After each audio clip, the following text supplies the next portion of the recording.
Nah, Datu Pamusu ini kan terkenal juga dengan perjuangan-perjuangan di Sulawesi Tengah lah. Ya. Apa yang menjadi catatan-catatan penulis soal perjuangan Datu Pamusu?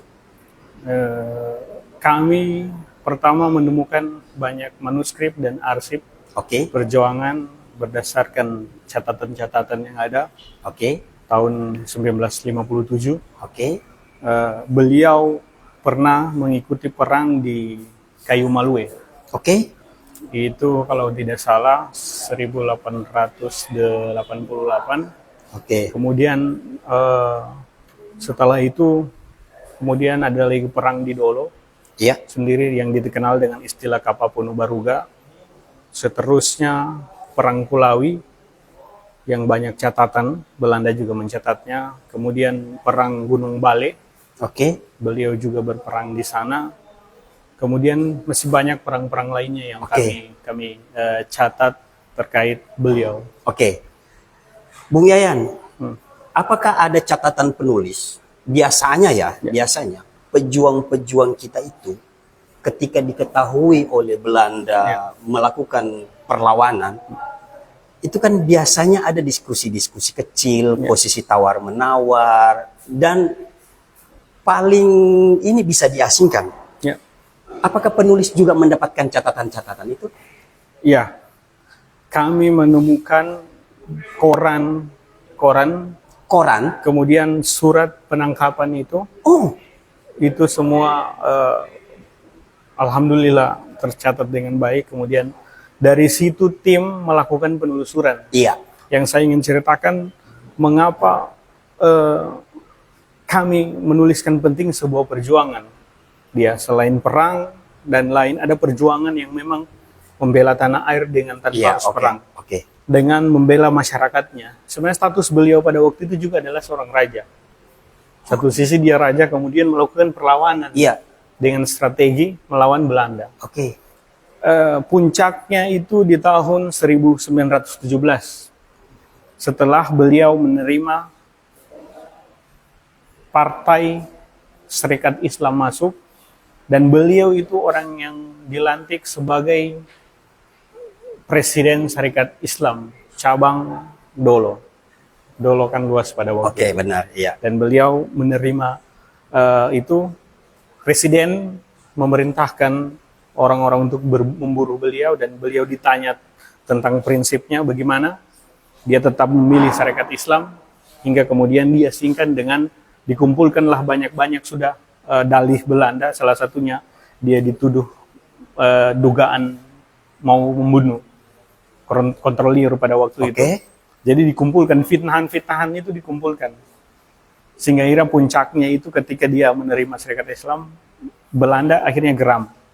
Dia diburu, dibuatkan berita, dikirim surat perburuan terhadap beliau. Akhirnya beliau ditangkap, dibawa ke Donggala, dari Donggala kemudian dibawa ke Ternate dan diasingkan di Ternate selama 9,5 tahun.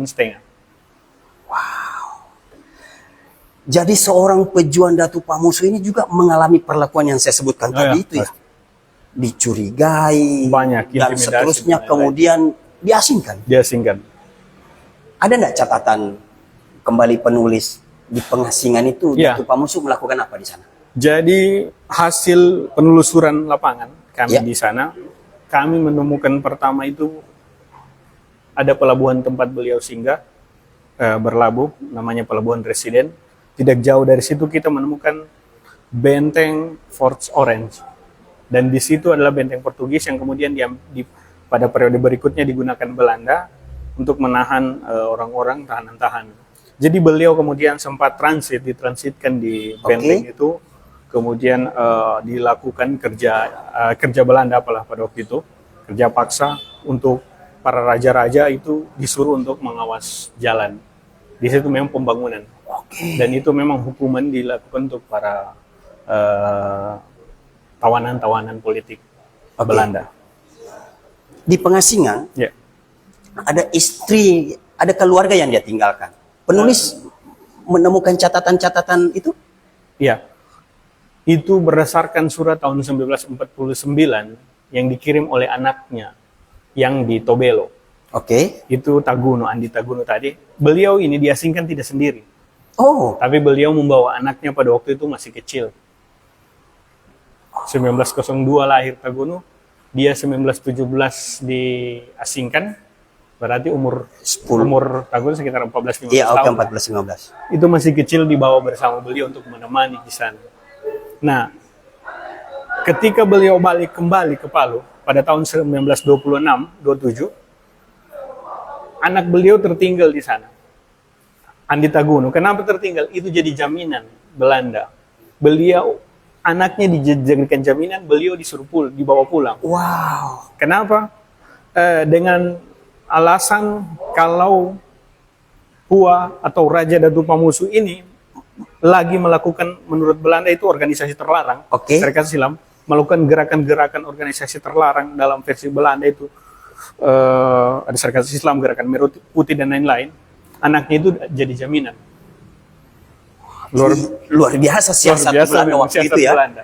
Jadi tidak masalah. Silakan Raja Silakan balik. pulang. Anak Anda Iya. tinggalkan di sini. Ditinggalkan. Namun menarik itu. Anaknya di sana melakukan perjuangan ulang. Dia diburu.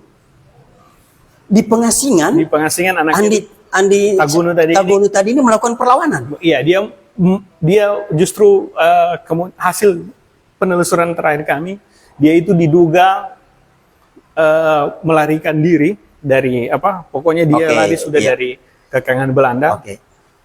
Dia ke hutan, mengikuti banyak perjuangan, kemudian dia pergi ke pulau-pulau, kan Ternate itu begitu banyak Oke. pulau. Dia mengikuti kapal, kerja di kapal dan lain-lain, seperti itu. Jadi melakukan perlawanan secara bergerilya ya Iya, sistem. anak beliau itu memang lari sebagai Wah. seperti itu. Oke, Bung Yayan. Tadi ada beberapa tim penulis itu dari berbagai disiplin ilmu. Apa pemikiran-pemikiran Datuk Pamusu ini ditinjau dari disiplin ilmu sekarang ini? Jadi yang pertama yang ingin saya katakan bahwa Datuk Pamusu itu bisa kita katakan sebagai seorang, kita bicara tokoh politik hari ini, dia menerima orang yang berorganisasi Serikat Islam Partai Tua. Oke, iya partai ya. Dan untuk wilayah Dolo bukin sekitarnya, dan beliau raja, beliau itu langsung presiden Serikat Islam, masuk ketuanya Oke, iya. untuk wilayah itu. Kemudian bagaimana dengan prinsipnya membela tanah air, membela dengan bahwa Syarikat Islam apa yang saya pegang hari ini, lembaga yang kemudian diamanatkan langsung kepada saya ini, lembaga yang mestinya saya tidak perlu ragu untuk menyebarluaskannya. Dan itu yang dia lakukan, doktrin itu tersebar, makanya kemudian itu membentuk satu prinsip-prinsip. Sampai sering kita dikatakan orang-orang yang keras, sebenarnya tidak keras. Tapi ada prinsip yang ditanamkan oleh organisasi Islam di zaman itu. Dan itu dipegang teguh. Dan sampai hari ini pasti. Pemikiran-pemikiran beliau terhadap politik itu masih kita gunakan sebenarnya. Bagaimana berprinsip. Oke. Itu teguh, itu penting. Oh, saya ini, saya begini. Oke. Sebagai seorang raja, Ya.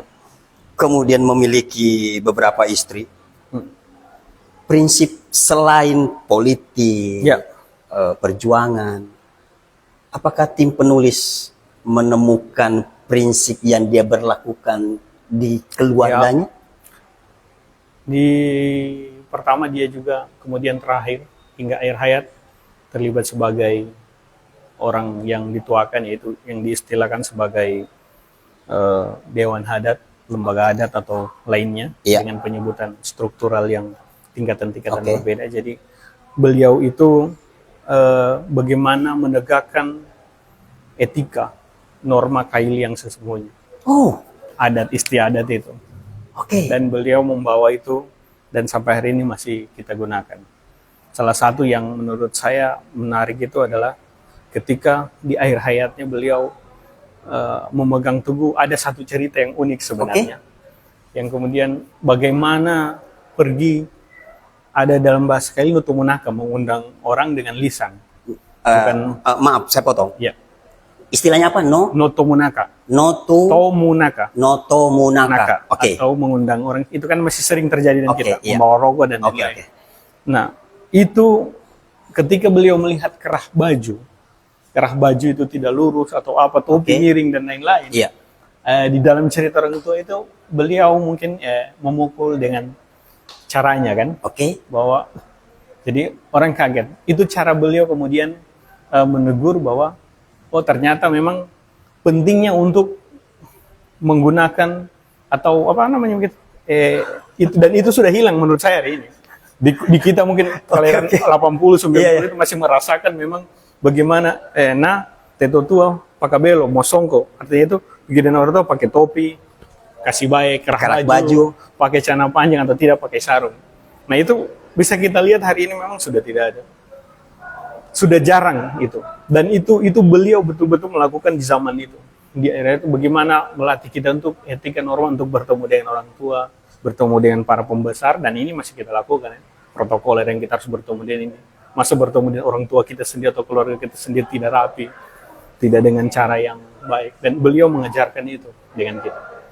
Bukan cuma hari ini kita menggunakan protokoler sebenarnya. Orang-orang tua kita, Orang tua dulu kita itu sudah mengajarkan kita bagaimana SOP untuk bisa bertemu dengan orang-orang yang lebih tua, orang dari yang kita hargai. Kita hargai.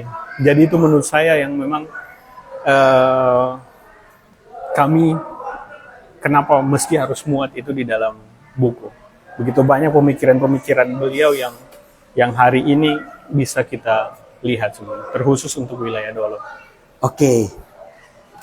Nah, dari catatan-catatan biografi, perjuangan, kemudian prinsip-prinsip yang dipegang oleh Datuk Pamusu ini, secara pribadi secara pribadi, bukan secara tim penulis, secara pribadi Bung Yayan ada di dalam tim itu, apa yang bisa menjadi penyemangat, inspirasi dalam buku itu?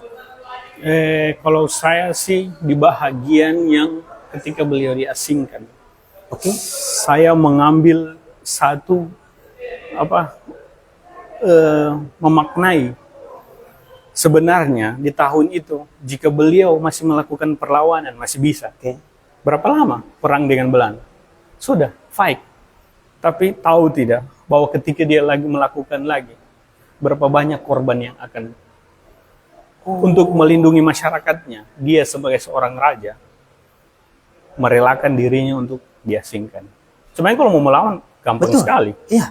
Diburu dengan diburu berarti dia menghilang. Oke. Tapi karena yang harus kita ketahui kondisi Lembah Palu pada waktu itu kita sudah dikepung oleh Belanda. Sistem pemerintahan Belanda sudah menghegemoni kita. Itu kemudian beliau, jika selagi saya terus meneruskan perlawanan terus dari 88, maka rakyat saya yang jadi korban. Dia mengorbankan dirinya diasingkan untuk orang banyak ini. Mengamankan masyarakat banyak. Itu yang mahal menurut saya dari prinsip seorang pemimpin yang sesungguhnya. Dia mengambil risiko, buang saya, asal tidak ada perang, tidak ada pertumpahan darah. Masyarakat saya aman. Aman. Itu bagi saya perjuangan Merah Putih yang sesungguhnya. Bukan hanya saling berperang, melukai dan lain-lain. Tapi ketika dia menyelamatkan orang banyak, itu dia korbankan dirinya. Itu prinsip yang luar biasa. Jarang mungkin kita mendapati pemimpin yang seperti itu. Meski selamatkan orang banyak. Oke. Bung Yayan. Ya. Bung Yayan bisa kasih closing statement soal buku utuh yang ditulis oleh tim itu. Apa closing statementnya soal buku itu? Buku ini harapannya menjadi hasanah baru, menjadi referensi buat kita semua, dimulai dari sekolah-sekolah. Karena kita tidak akan menemukan, jarang di saya sendiri masih dengan sejarah-sejarah, mohon maaf, sejarah luar, sama tokoh-tokoh daerah luar. Kenapa tidak kita mulai di sekolah-sekolah kita dengan tokoh lokal daerah kita? Buku itu hadir di sekolah atau perpustakaan yang bisa diakses. Pokoknya bagaimana caranya itu barang buku ini betul-betul sampai jadi bahan ajar. Bukan hanya bajangan untuk dibaca seorang guru, tidak. Tapi ini jadi bahan ajar, bukan hanya murid lihat, oh ini sampulnya, siapa ini? Tapi ini jadi bahan ajar. Kenapa jadi bahan ajar? Seperti sebelum tadi, kita akan melihat ada biografi, kemudian ada perjuangan yang mesti diteladani anak-anak, dan ada pemikiran yang harus menjadi prinsip mereka untuk menjalani hidup di tanah Kaili ini. Nah itu yang saya maksud bahwa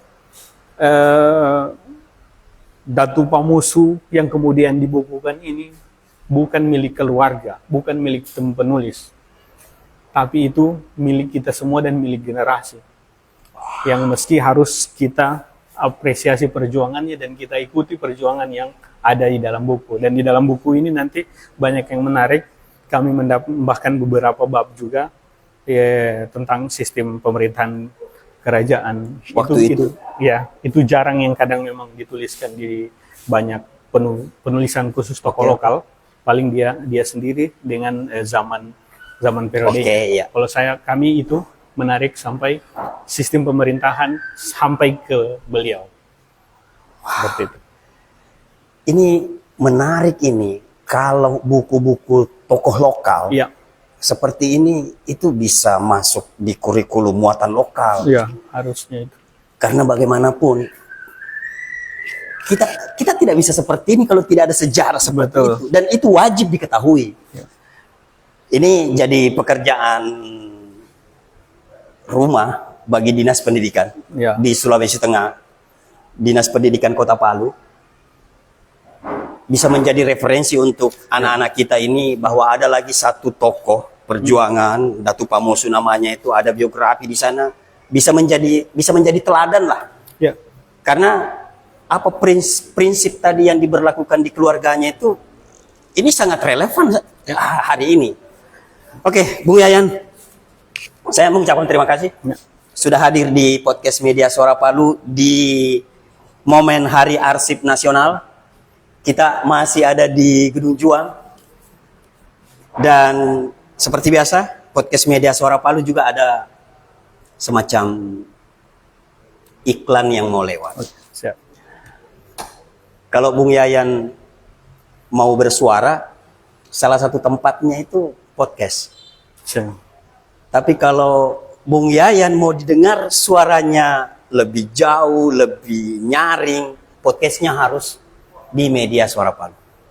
Terima kasih. Siap. Assalamualaikum warahmatullahi wabarakatuh. Waalaikumsalam. Kita upload dulu.